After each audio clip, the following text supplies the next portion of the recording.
राष्ट्रीय ध्वज के साथ जो केजरीवाल जी ने छेड़छाड़ की है, राष्ट्रीय ध्वज की छेड़छाड़ करने का मतलब है कि राष्ट्र के साथ छेड़छाड़ करना, राष्ट्र को तोड़ना, राष्ट्र के प्रति द्वेष भाव रखना। तो उन्होंने राष्ट्र का ध्वज में जो कलर होने चाहिए उनमें छेड़छाड़ करने के बाद उनमें हरा रंग कुछ ज़्यादा ही दिखाई देता है कि निश्चित ही उन पर केस दर्ज होना चाहिए, राष्ट्रों का मुकदमा चलना चाहिए और उनकी अरेस्टिंग होनी चाहिए। और इसमें बाबा साहेब अम्बेडकर का भी अपमान है। 1.5 करोड़ में 50 लाख को लग चुकी है, 45 से ऊपर को केंद्र सरकार पहले ही दे चुकी है कि वो 2 करोड़ डोज लेके क्या ब्लैक करना चाहेंगे। राशर जी, आपका स्वागत है। राशर जी, भाजपा लगातार दिल्ली के मुख्यमंत्री अरविंद केजरीवाल के पीछे लगी रहती है। अभी जैसा कि केंद्रीय मंत्री प्रहलाद पटेल ने जो उन पर आरोप लगाया है, झंडे के लेकर के जो आरोप लगाया, क्या वह लगता नहीं है कि छोटी छोटी बातों पर केजरीवाल को घेरा जा रहा है? देखिए जितेंद्र जी, प्रहलाद पटेल जी केंद्रीय मंत्री ने वही झूठा आरोप नहीं लगाया है। राष्ट्रीय ध्वज के साथ जो केजरीवाल जी ने छेड़छाड़ की है, हमारे संविधान में इसकी रूपरेखा, रंगों का अनुपात, उसका साइज, सारी चीज़ तय है। राष्ट्रीय ध्वज की छेड़छाड़ करने का मतलब है कि राष्ट्र के साथ छेड़छाड़ करना, राष्ट्र को तोड़ना, राष्ट्र के प्रति द्वेष भाव रखना। वो तो जहाँ राष्ट्र की बात आती है वो राष्ट्र से अलग होते हैं। जेएनयू में भी आपने देखा होगा टुकड़े टुकड़े गैंग के साथ थे। आपने हर जहाँ सर्जिकल स्ट्राइक में भी वो सेना पे भरोसा नहीं कर पाए। ऐसे ही जब भी उनका इंटरव्यू उनकी ऑफिस में होता है तो उन्होंने राष्ट्र का ध्वज में जो कलर होने चाहिए उनमें छेड़छाड़ करने के बाद उनमें हरा रंग कुछ ज़्यादा ही दिखाई देता है, जो उन्हें नहीं करना चाहिए। हमारे केंद्रीय मंत्री ने उन पर आरोप सही लगाया है। उन्होंने राष्ट्रीय ध्वज के साथ छेड़छाड़ की है, उन्हें राष्ट्रीय ध्वज के साथ छेड़छाड़ की है। और मैं दावे के साथ कहता हूँ कि निश्चित ही उन पर केस दर्ज होना चाहिए, राष्ट्रों का मुकदमा चलना चाहिए और उनकी अरेस्टिंग होनी चाहिए। और इसमें बाबा साहेब अम्बेडकर का भी अपमान है, जिन्होंने संविधान की पूरी रूपरेखा तैयार की। लेकिन बात फिर वहीं आ गई कि जैसे केजरीवाल आरोप लगा रहे हैं कि उन्हें वैक्सीन भी पूरी नहीं दी जा रही है कि दिल्ली के लोगों को वैक्सीन लग सके। ताकि देखिए जितेंद्र जी, आप बार बार केजरीवाल की चर्चा कर रहे हैं। केजरीवाल को दिल्ली में जनता कितनी है, दिल्ली में लोग कितने रहते हैं, उन्हें उनके आंकड़ों से कोई लेना देना नहीं है। आंकड़ों के हित में बात ही नहीं करते, पूरी जानकारी नहीं होती। दिल्ली में लगभग 1 करोड़ 30 लाख जनता है, हम 1.5 करोड़ मान लेते हैं। 1.5 करोड़ में 50 लाख को लग चुकी है उनके आंकड़ों के अनुसार। अब वो 18 से 45 को लगनी है, 45 से ऊपर को केंद्र सरकार पहले ही दे चुकी है।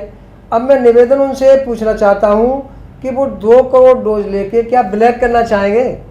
उन्होंने जैसे ऑक्सीजन ब्लैक कर दी, वेंटिलेटर की सुविधा नहीं रही उन पर। और मैं एक और बता देना चाहता हूँ, मेरे एक कार्यकर्ता का फ़ोन आया था, राजघाट पर डिपो पर जो सिलेंडर है वो ब्लैक करने के लिए वहाँ का विधायक रखे हुए हैं। मैंने डीसीपी को फ़ोन किया, वहाँ का वीडियो भेजा, डीसीपी ने तुरंत एसएचओ को भेजा। एसएचओ से मेरी बात हुई कि जो वहाँ पर लगभग 200 सिलेंडर रखे हुए थे, और जब रखे हुए थे जब दिल्ली में लोग ऑक्सीजन की वजह से मर रहे थे, तो एसएचओ से मेरी बात हुई। एसएचओ ने कहा कि सर ये तो सरकारी है। मैंने सरकारी है तो रखे काहे के लिए, उन्हें हॉस्पिटल में गरीब लोग मर रहे हैं वहाँ भेजे जाए, सब डिस्ट्रीब्यूट को नहीं जाते। तो एसएचओ ने कहा जी सर ये हमारी जिम्मेदारी नहीं है, सरकार की है, हम तो केवल वहाँ हमने कहीं जानकारी ली तो वो सरकारी सिलेंडर रखे पाए। इन पर किसी चीज़ की कोई दिल्ली की जनता के लिए, न विकास के लिए, न ऑक्सीजन के लिए, न वेंटिलेटर के लिए, न कोरोना के महामारी से जनता को बचाने के लिए कोई भी व्यवस्था नहीं है।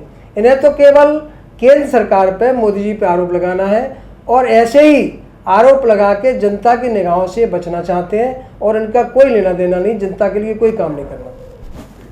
जितेंद्र जी आप ये देखिए, अभी तो ये समय है जब लार्ज स्केल पे वॉर फुटिंग के ऊपर हमें अपनी पूरी जनता को वैक्सीनेट कर देना चाहिए और इसको बहुत ज्यादा डिसेंट्रलाइज करना चाहिए।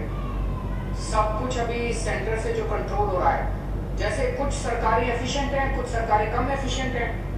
तो जो सरकारें एफिशिएंट हैं और कह रही हैं भी हम अपने, दिल्ली सरकार आज कह रही है हम अपनी सारी जनता को 3 महीने में वैक्सीनेट कर देंगे।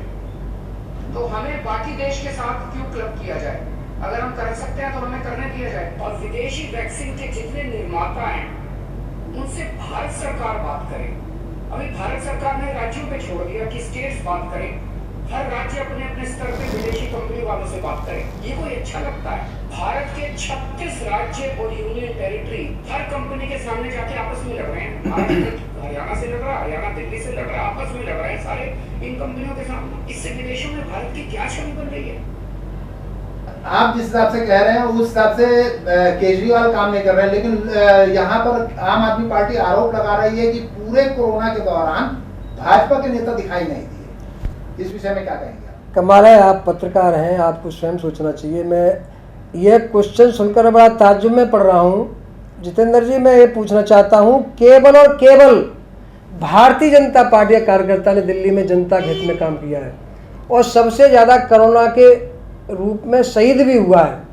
और लगभग मैं मंडल अध्यक्ष से लेकर जिला और राष्ट्र तक जो हमारे मेन कार्यकर्ता हैं उनको कोरोना भी हुआ है, कोरोना से जीते भी हैं और कोरोना में शहीद भी हुए हैं। एक अन्य पार्टी का, चाहे कांग्रेस का हो, आप पार्टी का हो, कोई ऐसा नेता बता दे जो कोरोना के काम करता हुआ मरा हो। भारतीय जनता पार्टी की हमारे महत्वपूर्ण कार्यकर्ताओं ने जान दी है, हमने उन्हें खोया है। हम उनकी पूर्ति कैसे कर पाएंगे, भारतीय जनता पार्टी को ही सोचना है, उनके परिवार को बहुत सहयोग करना है। इसके बारे में भारतीय जनता पार्टी चिंता कर रही है। सेवाही संगठन के रूप में पार्टी के अभियान में भारतीय जनता पार्टी के कार्यकर्ताओं ने प्रत्येक कोरोना पीड़ित व्यक्ति को हॉस्पिटल भर्ती से कराने से लेकर उनकी दवाइयाँ, घर पे खाना, घर पे ऑक्सीमीटर, घर पे क्वारंटाइन में तो ऑक्सीजन दिलवाना, सिलेंडर उपलब्ध करवाना, सूखा खाना देना, ये केवल और केवल भारतीय जनता पार्टी के कार्यकर्ता ने किया है। कोई मुझे अन्य पार्टी का कार्यकर्ता एक बता दो जो घर जाकर कोरोना पीड़ित को खाना दिया हो। हमारे कार्यकर्ताओं ने लगभग सूखा खाना 1.5 लाख कार्यकर्ताओं के घर पहुंचाया खाना। मैं भारतीय जनता पार्टी के प्रदेश अध्यक्ष आदेश गुप्ता जी को और अपने सांसद श्री मनोज तिवारी जी को नमन करता हूं। जब वो कोरोना पीड़ित थे तब भी बार बार हर जगह की मेरे से जानकारी लेते थे और अपने यहाँ से उनके कार्यकर्ता जो लगाए रखे उन्हें सामान भेजा था उन्होंने बांटने के लिए, और मैंने भी काफ़ी सामान बांटा है, मेरे से भी जानकारी उन्होंने ली है।